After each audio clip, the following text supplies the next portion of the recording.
Richard नाम के एक आदमी से होती है जो अपने फैमिली के साथ कैंपिंग ट्रिप पर जाने की तैयारी कर रहा था। उसके चेहरे पर उत्साह साफ दिखाई दे रहा था, लेकिन फैमिली के बाकी सदस्य इस ट्रिप को लेकर बिल्कुल खुश नहीं थे, क्योंकि उसका बेटा डैनी चुपचाप बैठा हुआ था। उसका मन बहुत उदास था, क्योंकि उसका प्यारा कुत्ता ऑस्कर पिछले एक हफ्ते से गायब था। डैनी को लगता था कि जब तक ऑस्कर वापस नहीं आ जाता, तब तक कहीं जाना बेकार है। और वहीं दूसरी तरफ रिचर्ड की बेटी सैडी एक टीनेजर थी और उसे इस तरह की नेचर ट्रिप बिल्कुल पसंद नहीं थी। वो हर छोटी बात पर ताने मारती रहती थी और खासकर अपनी माँ सिंथिया का मजाक उड़ाने का कोई मौका नहीं छोड़ती थी। इसी वजह से सिंथिया ने रिचर्ड के फैसले पर सवाल उठाए। उसे लगा कि जब सबका मन पहले से ही खराब है, तो जबरदस्ती ये ट्रिप करने से किसी का मूड ठीक नहीं होगा। फिर भी फैमिली को जोड़कर रखने के लिए उसने रिचर्ड का साथ दिया। फिर उसने डैनी को प्यार से समझाया और बोला कि अगर उनकी गैर मौजूदगी में ऑस्कर वापस आ गया तो पड़ोसी कुछ दिनों तक उसकी देखभाल कर लेंगे। ये बात सुनकर डैनी का मन थोड़ा हल्का हो गया। उसे लगा कि शायद ऑस्कर उन्हें ढूंढते हुए घर लौट आए। इसी उम्मीद के साथ वो घर गया और कुत्ते के खाने के बर्तन घर के बाहर रख दिया, ताकि अगर ऑस्कर आए तो उसे भूखा न रहना पड़े। ये सब करने के बाद डैनी के चेहरे पर हल्की सी मुस्कान आ गई और वो थोड़ी तसल्ली के साथ खुशी खुशी गाड़ी में जाकर बैठ गया। उसी समय सैडी भी झुंझलाती हुई बिना कुछ बोले गाड़ी में बैठ गई। अब पूरा परिवार गाड़ी लेकर निकल पड़ा और कुछ ही देर में वे पाइनवुड्स पार्क, न्यू जर्सी पहुंच गए। ये जगह रिचर्ड के लिए खास थी, क्योंकि उसके दादाजी उसे बचपन में अक्सर यहाँ घुमाने लाया करते थे। फिर उसने एक ब्रोशर निकालकर बच्चों को इस इलाके के बारे में बताना शुरू किया। उसने कहा कि पुराने समय में यहाँ लेनी लपी जनजातियों के बीच झगड़े होते थे और उस समय के लोग एक रहस्यमयी जीव से बहुत डरते थे, जिसे जर्सी डेविल कहा जाता था। ये सुनते ही डैनी थोड़ा डर गया और चुप हो गया। इसलिए माहौल को हल्का करने के लिए रिचर्ड ने तुरंत मुस्कुराते हुए कहा कि ये सब सिर्फ लोक कथाएं हैं, जिनका हकीकत से कोई लेना देना नहीं है। लेकिन इसके बाद रिचर्ड का मूड खुद खराब होने लगा, क्योंकि उसने देखा कि गाड़ी में बैठे सभी लोग अपने अपने मोबाइल में लगे हुए थे। उसे ये बिल्कुल पसंद नहीं आया और गुस्से में उसने साफ कह दिया कि इस ट्रिप के दौरान किसी भी तरह की इलेक्ट्रॉनिक चीज का इस्तेमाल नहीं होगा। ये सुनते ही सैडी भड़क गई। वो शिकायत करने लगी और कहने लगी कि बिना मोबाइल के ये ट्रिप और भी बोरिंग हो जाएगी। इसी बहस के दौरान अचानक सड़क पर एक हिरण सामने आ गया। तब रिचर्ड को संभलने का मौका नहीं मिला और गाड़ी सीधे उससे टकरा गई। फिर गाड़ी रुकते ही रिचर्ड तुरंत बाहर उतरा। जब उसने हिरण को ध्यान से देखा तो उसके होश उड़ गए, क्योंकि हिरण पहले से ही बुरी हालत में था, जैसे उसके साथ पहले ही कुछ भयानक हो चुका हो। फिर कुछ देर बाद फैमिली पार्किंग एरिया पहुंचा, जहां एक गार्ड बॉब ने उनका स्वागत किया और उन्हें पार्क के नियम बताने लगा। रिचर्ड ने मौका देखकर उसे घायल हिरण के बारे में बताया, पर बॉब ने सुनते ही शक जताया और बोला कि ये सब पास में रहने वाले वॉर्ड बारन की वजह से हो सकता है, जिसने अपनी जमीन के चारों ओर कांटेदार तारों की बाड़ लगा रखी है। फिर रिचर्ड इस जगह के बारे में उससे बात करता रहा, लेकिन उसकी नजर बार बार अपनी बेटी पर जा रही थी, जहां उसकी बेटी थोड़ी दूर खड़ी होकर जैक और रायन नाम के दो लड़कों से हंसकर बातें कर रही थी। रिचर्ड को यह बिल्कुल पसंद नहीं आया। इसके बाद जब वे कैंपिंग एरिया पहुंचे तो रिचर्ड और भी चिढ़ गया, क्योंकि चारों तरफ गंदगी फैली हुई थी और ज्यादातर लोग मोबाइल फोन से चिपके हुए थे। अब वो मन ही मन सोचने लगा कि यह ट्रिप बिल्कुल वैसी नहीं थी जैसी उसने अपने मन में सोची थी। इसी बीच अचानक उसके जहन में एक पुरानी और दर्दनाक याद उभर आई। उसका चेहरा फीका पड़ गया और उसकी तबीयत बिगड़ने लगी। तब सिंथिया ने तुरंत उसे संभाला। जब उसकी नजर रिचर्ड के हाथ पर पड़ी तो वो और परेशान हो गई, क्योंकि वहां पुरानी चोट फिर से उभर आई थी। उसने उसे सहारा देकर बैठाया और धीरे धीरे शांत किया। कुछ देर बाद रिचर्ड की हालत थोड़ी संभली, लेकिन वो अंदर से अब भी बेचैन था। फिर रात गहराने लगी तो सिंथिया ने सुझाव दिया कि वे कैंप फायर के पास चलें, ताकि उसका मन थोड़ा हल्का हो सके। रिचर्ड ने अनमने मन से हामी भर दी और उसके साथ कैंप फायर की ओर चला गया। पर कैंप फायर के चारों ओर लोग गोल घेरा बनाकर बैठे थे। तभी आग के पास बैठा रायन उठा और बोलने लगा कि उसके पास इस जंगल से जुड़ी एक कहानी है, जिसे वो सबको सुनाना चाहता था। ये सुनकर लोग भी मान गए और उसकी कहानी सुनने के लिए तैयार हो गए। तभी अचानक उसके एक दोस्त ने उठते हुए कहा कि वो बाथरूम जा रहा है। इसके बाद रायन ने सबको डराने के इरादे से मदर लीड्स की कहानी सुनानी शुरू की। उसने बताया कि मदर लीड्स एक गरीब औरत थी जिसके 12 बच्चे थे। गांव वाले शुरुआत में उसकी मदद करते थे, लेकिन समय के साथ उन्होंने उसे और बच्चे पैदा करने से मना कर दिया। फिर एक दिन वो अचानक बीमार पड़ गई और महीनों तक अपनी झोपड़ी में बंद रही। जब लोग अंदर गए तो उन्हें पता चला कि वो फिर से प्रेग्नेंट थी। ये देखकर गांव वाले गुस्से से भर गए। उन्होंने उसे ताने मारे और अपशब्द कहे। ये सुनकर मदर लीड्स ने सबको बद्दुआ दी और अपने होने वाले बच्चे को शैतान को सौंप दिया। फिर रायन ने आगे बताया कि जब बच्चा पैदा हुआ तो वो इंसान नहीं बल्कि एक राक्षस निकला और पैदा होते ही उसने अपने भाई बहनों और अपनी माँ को मार डाला और फिर जंगल में भाग गया। तभी से वो जंगल में आतंक फैलाने लगा और लोग उसे जर्सी डेविल के नाम से जानने लगे। कहानी सुनते सुनते आग के पास बैठे लोग सहमे हुए थे और कई लोगों की सांसें तक थम गई थीं। जैसे ही कहानी खत्म हुई, अचानक झाड़ियों के पीछे से जैक का दोस्त डरावना मास्क पहनकर बाहर आ गया। ये देखकर कुछ लोग डर के मारे चीख पड़े, लेकिन अगले ही पल समझ गए कि ये सिर्फ मजाक था। हालांकि ये मजाक बिल्कुल भी अच्छा नहीं था, जिसकी वजह से रिचर्ड को ये सब देखकर बहुत गुस्सा आ गया। उसने उन लड़कों पर चिल्लाना शुरू कर दिया। उसका गुस्सा इतना ज्यादा था कि वहां मौजूद सभी लोग चौंक गए। अब माहौल पूरी तरह बिगड़ गया। जब रिचर्ड थोड़ा शांत हुआ तो उसने लोगों के रिएक्शन देखे और बिना कुछ कहे तुरंत अपनी फैमिली के साथ अपने कैंप की ओर लौट गया। फिर उस रात रिचर्ड को एक बहुत भयानक सपना आया, जहां उसने देखा कि एक पंखों वाला डरावना जानवर उसे खुले मैदान में दौड़ाता हुआ पीछा कर रहा था। तब अचानक उसकी नींद खुली और उसने खुद को जंगल के बीच खड़ा पाया और उसके पास सिंथिया खड़ी थी, जो बहुत घबराई हुई थी। उसने बताया कि रिचर्ड नींद में कुछ बड़बड़ा रहा था और अचानक टेंट से बाहर निकल आया था, इसलिए वो उसके पीछे आ गई। उसी समय सिंथिया का फोन जोर से बजने लगा। अचानक आती उस आवाज से दोनों चौंक गए। रिचर्ड ने गुस्से में उसे फोन छीन लिया और स्क्रीन पर नजर डाली तो कॉल ब्रायन नाम के किसी आदमी की थी। ये देखते ही रिचर्ड का गुस्सा भड़क उठा। बिना कुछ सोचे समझे उसने सिंथिया का फोन जंगल में फेंक दिया। ये देखकर सिंथिया की आंखों में आंसू आ गए। उसने रोते हुए कहा कि रिचर्ड की बेवजह की जलन और शक की वजह से वो शादी के बाद अपने पुराने दोस्तों से दूर हो गई थी, फिर भी उस पर भरोसा नहीं किया गया। सिंथिया की बात सुनकर रिचर्ड को अपनी गलती का एहसास हुआ। उसने उसका हाथ पकड़ा और उससे माफी मांगी। फिर कुछ देर बाद माहौल थोड़ा शांत हुआ, लेकिन रिचर्ड का मन अब भी भारी था। अपने दिमाग को शांत करने के लिए वो अकेले ही थोड़ी देर टहलने जंगल की ओर चला गया। कुछ देर बाद उसने एक बेहद खूबसूरत हिरण देखा, जिसे देखकर वो मंत्रमुग्ध हो गया। लेकिन तभी अचानक एक जोरदार आवाज गूंजी, जहां उसने देखा कि पेड़ से एक हिरण का फटा हुआ शव उसके सामने आकर गिर पड़ा। फिर अगली सुबह रिचर्ड की नींद भारी सिर दर्द के साथ खुली। उसने महसूस किया कि उसके हाथ की हालत और भी खराब हो चुकी थी।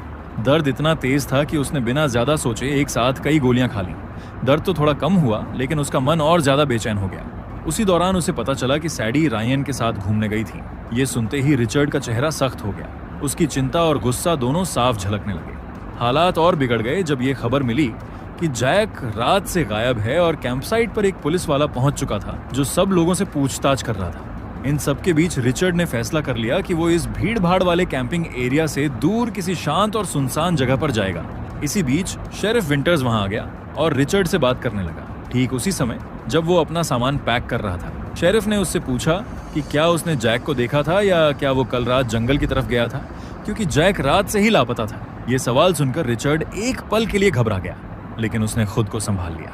फिर उसने झूठ बोलते हुए कहा कि वो पूरी रात अपने टेंट में ही था और कहीं बाहर नहीं गया। इसके बाद परिवार ने सारा सामान उठाया और रिचर्ड के पीछे पीछे ओस्वेगो पॉइंट की ओर निकल पड़े, जो पार्क का एक बिल्कुल सुनसान हिस्सा था। जैसे जैसे वे आगे बढ़ते गए, जंगल और घना होता चला गया। फिर कुछ देर बाद डैनी ने रुकने की बात कही, पर उन्हें नहीं पता था कि उसी जगह से थोड़ी ही दूरी पर झाड़ियों के बीच जैक की लाश पड़ी थी। खैर, अब वे कई घंटों तक चलते रहे। समय बीतने के साथ थकान सबके चेहरे पर साफ दिखने लगी। सिंथिया को अब लगने लगा कि रिचर्ड शायद रास्ता भटक गया है। उसने धीरे से अपनी चिंता जाहिर की, लेकिन रिचर्ड ने पूरे भरोसे के साथ कहा कि ओस्वेगो पॉइंट अब ज्यादा दूर नहीं है। तब अचानक सैडी के कानों में कहीं से रेडियो पर बजता हुआ गाना पड़ा। ये सुनकर वे उस दिशा की ओर बढ़ गए जहां उन्हें एक छोड़ा हुआ कैंपसाइट दिखा। वहां का नजारा बेहद अजीब था, क्योंकि टेंट के ऊपर कुछ अनजान और डरावनी चीजें लटकी हुई थीं। तभी सैडी की नजर जमीन पर पड़ी और उसने एक मरे हुए कुत्ते की लाश देख ली। डर के मारे वो जोर से चीख पड़ी। ये देखकर सिंथिया के भी रोंगटे खड़े हो गए। लेकिन सबसे ज्यादा हैरानी तब हुई जब रिचर्ड ने वहीं टेंट लगाने का फैसला कर लिया। सिंथिया ने इसका विरोध किया, लेकिन उसने फिर से उनकी बात को अनसुना कर दिया और बोला कि आसमान में बादल घिर रहे हैं और अंधेरा होने से पहले आगे जाना और भी खतरनाक हो सकता है। तभी उसने अपनी जेब से चाकू निकाला। ये देखकर सिंथिया और घबरा गई, पर रिचर्ड ने तुरंत समझाया कि वो कुत्ते की रस्सी खोलकर उसकी लाश को वहां से हटाना चाहता है। जैसे ही वो आगे बढ़ा, उसके दिमाग में फिर से पुरानी यादें लौट आईं। इस बार उसे अपने कुत्ते ओस्कर की आक्रामक भौंकने की तस्वीरें दिखने लगी। वो आवाजें उसके कानों में गूंजने लगीं और उसका दिल और भारी हो गया, जैसे कोई बीता हुआ डर फिर से जिंदा हो उठा हो। खैर, अब वो नदी के किनारे खड़ा था। पानी का बहाव तेज था और चारों तरफ अजीब सा सन्नाटा फैला हुआ था। तभी अचानक किसी चीज के पानी में गिरने की आवाज आई। उसके ठीक बाद ऊपर चट्टानों से पत्थर खिसकने लगे। अब उसे लगने लगा जैसे कोई उसे देख रहा हो या फिर उसके आसपास घूम रहा हो। तभी अचानक रायन वहां आ गया। उसे देखकर रिचर्ड चौंक गया। तब रायन ने बताया कि सैडी ने उसे मैसेज करके रास्ता समझाया था। ये सुनते ही रिचर्ड का गुस्सा भड़क उठा। उसने रायन को डराने और उस पर रौब जमाने के लिए मदर लीड्स की कहानी का एक और डरावना रूप सुनाना शुरू कर दिया। उसने कहा कि उस औरत ने अपने 13वें बच्चे को शैतान से सौदा करने के लिए इसी नदी में डुबो दिया था। फिर उसने बताया कि उस वक्त कुछ लोगों ने बच्चे को बचाने की कोशिश भी की थी, लेकिन बच्चा अचानक पानी के अंदर गायब हो गया, जैसे उसे किसी चीज ने खींच लिया। इतना कहकर रिचर्ड रुका नहीं। उसने आगे बताया कि जब वो खुद बच्चा था तब उसने भी इसी पार्क में उस भयानक जीव को देखा था। रिचर्ड की बातें सुनकर रायन का चेहरा उतर गया। उसी समय अचानक तेज तूफान शुरू हो गया, जिसे टेंट हिलने लगे और पूरा कैंप साइट अफरा तफरी में आ गया। उधर सिंथिया टेंट के अंदर डैनी को कहानी पढ़ा रही थी ताकि उसका ध्यान बटा रहे। तभी उसे पास वाले टेंट से जोरदार शोर सुनाई दिया। वो बाहर निकली तो उसने देखा कि रिचर्ड गुस्से में सैडी का बैग कीचड़ में खाली कर रहा था, क्योंकि वो उसका फोन ढूंढ रहा था और जिद पर अड़ा हुआ था कि सैडी का फोन छीन ले। सैडी उसे रोकने की कोशिश कर रही थी, लेकिन गुस्से में रिचर्ड ने उसे धक्का दे दिया, जिससे सैडी जमीन पर गिर पड़ी और रोने लगी। ये देखते ही सिंथिया का सब्र टूट गया। उसने रिचर्ड पर चिल्लाते हुए उससे सच बताने को कहा। उसने पूछा कि आखिर वो ऐसा व्यवहार क्यों कर रहा है। तब रिचर्ड टूट गया। उसने कबूल किया कि उसे अजीब अजीब चीजें दिखाई दे रही हैं। फिर उसने बताया कि उसका हाथ और भी खराब हो रहा है, दर्द बढ़ता जा रहा है और उसे तेज बुखार भी महसूस हो रहा है। सिंथिया ने हालात समझते हुए कहा कि जैसे ही बारिश रुकेगी वे तुरंत यहाँ से निकलेंगे। फिर उसने सैडी को उसका फोन वापस दे दिया ताकि वो शांत हो सके, लेकिन जब सैडी ने रायन को कॉल करने की कोशिश की तो उसका फोन नहीं लग रहा था। ये बात उसे और भी परेशान कर गई। इसके बाद रिचर्ड पास ही पड़े एक पुराने और छोड़े हुए टेंट के अंदर चला गया। वहीं उसे एक फटी पुरानी नोटबुक मिली जिसमें डरावनी और बिखरी हुई तस्वीरें बनी थीं। सिंथिया ने यह देखकर उसे डांटा और कहा कि दूसरों की चीजों को हाथ लगाना ठीक नहीं है, लेकिन तभी रिचर्ड ने जो कहा वो उससे कहीं ज्यादा भयानक था, क्योंकि उसने एक बात कबूल की कि उसने चुपचाप अपने कुत्ते ऑस्कर को मार दिया था। फिर उसने बताया कि ऑस्कर पिछले 1 महीने से बहुत आक्रामक हो गया था। वो बिना वजह भौंकता, घुर्राता और एक दिन उससे काट भी लिया था। डर और गुस्से में आकर उसने ये कदम उठा लिया था।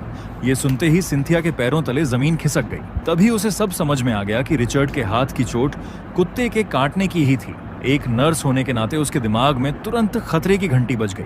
उसे शक हुआ कि ऑस्कर को रेबीज था और वही बीमारी अब रिचर्ड के शरीर में फैल रही होगी। यही वजह थी कि उसे बुखार आ रहा था। वो अजीब चीजें देख रहा था और उसका व्यवहार बेकाबू होता जा रहा। अब बारिश रुक चुकी थी, लेकिन बहुत अंधेरा हो चुका था, इसलिए फैमिली को एक और रात उसी डरावनी जगह पर रुकना पड़ा। इसी बीच सैडी को अजीब लगा कि रायन उसका फोन नहीं उठा रहा था। बेचैनी में उसने सिंथिया से कहा कि वो थोड़ा जंगल में टहलने जा रही है। फिर जंगल में थोड़ी दूर चलने के बाद सैडी बार बार रायन को फोन कर रही थी। तभी अचानक उसे जंगल के अंदर कहीं से रायन के फोन की घंटी सुनाई दी। तभी उसे झाड़ियों के बीच कहीं से स्क्रीन की हल्की रोशनी भी दिखाई दी। वो उसी दिशा में आगे बढ़ी ही थी कि अचानक किसी चीज ने उस पर झपट्टा मारा। डर के मारे वो जोर से चीख पड़ी और बिना पीछे देखे दौड़ती हुई वापस टेंट की ओर भागी और रोते हुए सिंथिया से मदद मांगने लगी। सैडी की हालत देखकर सिंथिया तुरंत रिचर्ड के पास पहुंची, लेकिन वहां का नजारा और भी डरावना था, क्योंकि रिचर्ड की हालत अब बहुत खराब हो चुकी थी। उसका शरीर कांप रहा था, सांसें तेज थीं और आंखों में अजीब सी बेचैनी थी। सिंथिया ने उसे शांत करने के लिए नींद की दवा देने की कोशिश की, लेकिन गुस्से में रिचर्ड ने उसका हाथ जोर से झटक दिया। अब सिंथिया समझ चुकी थी कि हालात अब बहुत खतरनाक हो चुके हैं, इसलिए उसने फैसला किया कि वो बच्चों के टेंट में ही सोएगी। फिर उसने उन्हें भरोसा दिलाया कि सूरज निकलते ही वे वहां से चले जाएंगे। दूसरी तरफ रिचर्ड को पूरी रात नींद नहीं आई। उसे लगने लगा जैसे जंगल अचानक घने कोहरे से ढक गया हो। तभी उसने महसूस किया कि उसके पीछे कोई खड़ा है। जब वो मुड़ा तो वही पंखों वाला डरावना राक्षस उसके सामने खड़ी रहा था। ये देखकर वो जोर से चीख पड़ा। उसकी चीख सुनते ही सिंथिया घबराकर टेंट से बाहर निकली। बाहर का नजारा देखकर उसकी सांसें थम गईं, क्योंकि सच में पूरा जंगल घने कोहरे में डूबा हुआ था। तभी उसकी नजर जमीन पर पड़ी, जहां पर रिचर्ड गिरा हुआ था। उसका शरीर बुरी तरह कांप रहा था और वो लगातार बड़बड़ रहा था कि उसने शैतान को देखा है। ये देखकर सिंथिया ने उसे पकड़कर उठाने की कोशिश की और समझाने लगी कि ये सब उसकी बीमारी और बुखार का असर है, लेकिन रिचर्ड सुनने को तैयार नहीं था। वो बार बार एक ही बात दोहराता रहा कि ये सब सच है, कि वो चीज यहीं जंगल में मौजूद है। अब सिंथिया के पास कोई और रास्ता नहीं बचा था। उसने हिम्मत जुटाकर बच्चों को ऑस्कर के बारे में पूरी सच्चाई बता दी और कहा कि उनके पिता को तुरंत अस्पताल ले जाना जरूरी है। फिर सबने जल्दी जल्दी अपना सामान समेटना शुरू कर दिया। रिचर्ड ने भी मुश्किल से खुद को संभालते हुए उनका साथ दिया। इसी बीच सिंथिया ने इमरजेंसी हेल्प के लिए फोन किया और कांपती आवाज में अपनी लोकेशन बताने की कोशिश करने लगी। तभी अचानक डैनी की जोरदार चीख गूंज उठी। ये सुनते ही सिंथिया और सैडी बुरी तरह घबरा गए, क्योंकि उस वक्त दोनों बाप बेटा उनके साथ नहीं थे। वे उनका नाम पुकारते हुए दौड़ पड़ी। कुछ कदम आगे बढ़ते ही जो नजारा उनके सामने आया उससे उनके होश उड़ गए, क्योंकि जमीन पर रायन का कटा फटा शरीर पड़ा था। इसी अफरा तफरी के बीच सिंथिया का फोन बज उठा। दूसरी तरफ शेरिफ विंटर्स था। उसने बताया कि उन्हें कंट्रोल सेंटर से जंगल में किसी इमरजेंसी का मैसेज मिला है। सिंथिया रोते हुए किसी तरह बोली और बताया कि जंगल में एक लाश पड़ी है। तभी सैडी ने जमीन पर अपने पिता का चाकू पड़ा देखा। ये देखकर वो रो पड़ी और सिंथिया से पूछने लगी कि क्या ये सब उसके पिता ने किया है। तभी अचानक डैनी की फिर से जोरदार चीख सुनाई दी। ये चीख सुनते ही दोनों घबराकर आवाज की दिशा में दौड़े। आगे पहुंचते ही उन्होंने देखा कि डैनी झील में गिर चुका था और पानी में तैर रहा था। बिना एक पल गंवाए सिंथिया झील की ओर भागी। उसने डैनी को पानी से बाहर खींचा और तुरंत CPR देना शुरू कर दिया। उसके हाथ कांप रहे थे, लेकिन एक नर्स होने के नाते उसने खुद को संभाले रखा। कुछ सेकंड जो घंटों जैसे लग रहे थे, उनके बाद डैनी ने अचानक खांसते हुए सांस ली। ये देखकर सैडी को इतनी राहत मिली कि उसकी टांगें जवाब दे गईं। उसी घबराहट और राहत के बीच उसे ये एहसास ही नहीं हुआ कि रिचर्ड चुपचाप उनके पीछे आकर खड़ा हो चुका था। और जैसे ही सिंथिया की नजर रिचर्ड पर पड़ी, उसका गुस्सा फूट पड़ा। पिछले कई दिनों से दबा हुआ डर, तनाव और गुस्सा एक साथ बाहर आ गया। उसी पल रिचर्ड की आंखों के सामने सब कुछ गड्ढमड्ढ हो गया। फिर उसे अपनी गुस्से से भरी पत्नी और उस राक्षस की छवियां एक दूसरे में मिलती हुई दिखने लगीं। तब अचानक उसने पलटकर सिंथिया को जोर से धक्का दे दिया।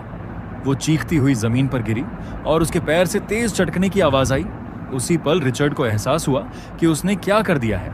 अब और सहन न करते हुए सैडी ने एक मोटी डाल से अपने पिता के सिर पर वार किया और उसे बेहोश कर दिया।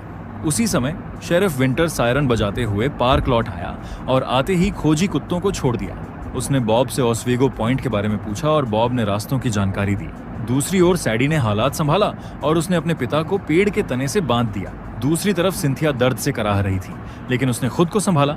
फिर उसने कहा कि वो डैनी को लेकर सीधे आगे बढ़ती रहे जब तक उन्हें कोई मदद या कोई आदमी न मिल जाए। थोड़ी देर बाद रिचर्ड को होश आ गया। उसने बच्चों से उसे खोलने की भीख मांगी, लेकिन दोनों उसकी बात सुने बिना भाग गए। वो चिल्लाने लगा कि जंगल सुरक्षित नहीं है, लेकिन फिर उसे अपनी पत्नी के टूटे पैर की याद आई। इसके बाद रिचर्ड ने हर चीज का दोष जर्सी डेविल पर डाल दिया और बार बार खुद को खोलने को कहता रहा। सिंथिया ने साफ मना कर दिया और कहा कि यहाँ असली राक्षस वही है। ये सुनकर रिचर्ड टूट गया। फिर सिंथिया ने दर्द सहते हुए एक टहनी मुंह में दबाई और खुद ही अपने टूटे पैर की हड्डी सीधी की। तभी रिचर्ड ने झाड़ियों के पीछे पंख फैलाते हुए शैतान को देखने का दावा किया और सिंथिया को उस तरफ देखने को कहा, लेकिन उसने उसकी बात नहीं सुनी। रिचर्ड ने कहा कि यह पहली बार नहीं है और जर्सी डेविल बचपन से उसका पीछा करता आ रहा है। फिर घबराहट में उसे इतनी ताकत मिली कि वो रस्सी तोड़कर आजाद हो गया। इसके बाद रिचर्ड रोते हुए उसके पास आने लगा और कहने लगा कि वो सिर्फ उसकी रक्षा करना चाहता है, लेकिन सिंथिया ने एक पत्थर उठाकर उसे मार गिरा दिया। उसी समय जंगल में सैडी अपने भाई के साथ भाग रही थी। तब अचानक वो ठोकर खाकर गिर पड़ी और उसका पैर चोटिल हो गया। उठकर उसने डैनी को आगे चलने को कहा, लेकिन देखा कि वो एक जगह स्थिर खड़ा जंगल की ओर देख रहा था। तभी पत्तियां हिलने लगीं और एक जोरदार दहाड़ सुनाई देने लगी और अगले ही पल झाड़ियों से एक जंगली बिल्ली बाहर निकली। डर के मारे सैडी की सांसें रुक गईं। उसने धीरे से डैनी से कहा कि वो बिल्कुल भी हिले नहीं। तभी अचानक एक जोरदार गोली की आवाज गूंजी। जंगल में गूंजती उस आवाज के साथ जंगली बिल्ली वहीं ढेर हो गई। फिर कुछ सेकंड बाद एक आदमी झाड़ियों से बाहर आया। वो एक शिकारी था जिसके हाथ में बंदूक थी। उधर रायन के बचे हुए शरीर और रिचर्ड के चाकू के मिलने के बाद शेरिफ विंटर्स ने तुरंत पूरे पार्क को बंद करने का आदेश दिया। उसने सभी चालू कैंप खाली करवा दिए। सिंथिया के वार के बाद रिचर्ड अभी भी बेहोश पड़ा था। सिंथिया खुद भी बड़ी मुश्किल से उठने की कोशिश कर रही थी। तभी अचानक उसके ऊपर एक साया आ गया। उसी समय पुलिस छोड़े गए कैंप साइट के पास पहुंच चुकी थी और सिंथिया की चीख उन्होंने भी सुन ली। दूसरी ओर सैडी ने भी चीख सुनी। ये सुनकर वो अपने भाई डैनी और उस शिकारी के साथ वापस उसी जगह पहुंची जहां उन्होंने देखा कि रिचर्ड घायल हालत में पड़ा हुआ था। उसे देखकर सैडी ने सिंथिया के बारे में पूछा। रिचर्ड ने कहा कि उसे नहीं पता।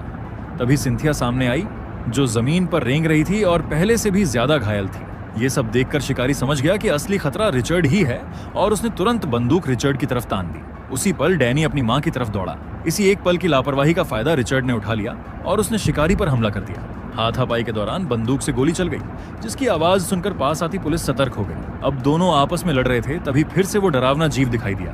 डर और जुनून में रिचर्ड ने पूरी ताकत लगाकर शिकारी को गिरा दिया और उसकी बंदूक छीन ली, लेकिन तब तक उसका फैमिली वहां से जा चुका था। दूर से उस जीव की चीखें सुनाई दे रही थीं, जिससे साफ था कि सिंथिया और बच्चे खतरे में थे। अब रिचर्ड और पुलिस दोनों जंगल में सिंथिया और बच्चों को ढूंढने लगे, जो मुश्किल से रेंगते हुए आगे बढ़ रहे थे। इसी बीच रिचर्ड उन्हें पहले ढूंढने में कामयाब हो गया। जब सैडी ने देखा कि बंदूक की नाल सीधे उसकी ओर है तो वो सन्न रह गई। तभी सिंथिया की नजर एक तरफ गई और उसने नुकीले पंजों वाले 2 पैर देखे। सैडी ने भी डरावनी चीखें सुनी और वो धीरे धीरे पीछे मुड़ी, जहां उसने देखा कि जर्सी डेविल ठीक उसके सामने खड़ा था। पर दुर्भाग्य से शेरिफ विंटर्स उस जगह से राक्षस को नहीं देख पाया और उसी पल विंटर्स ने रिचर्ड पर गोली चला दी। फिर कुछ ही सेकंड बाद शेरिफ खुद उस राक्षस का सामना करने लगा और बॉब डर के मारे वहां से भाग गया। फिर जर्सी डेविल ने शेरिफ विंटर्स को मार डाला। अब सिंथिया रेंगती हुई अपने पति तक पहुंची। उसे पछतावा हुआ कि उसने पहले उसकी बातों पर विश्वास नहीं किया। फिर रिचर्ड और सिंथिया ने आखिरी बार एक दूसरे का हाथ पकड़ा। तभी विशाल पंखों की एक परछाई पूरे फैमिली पर छा गई और इसी के साथ ये कहानी यही खत्म होती है। अगर आपको एक्सप्लेनेशन अच्छा लगा हो तो वीडियो को लाइक और कमेंट जरूर करें। ऐसी ही और मजेदार और अनोखी कहानियों के लिए चैनल को सब्सक्राइब करना ना भूलें।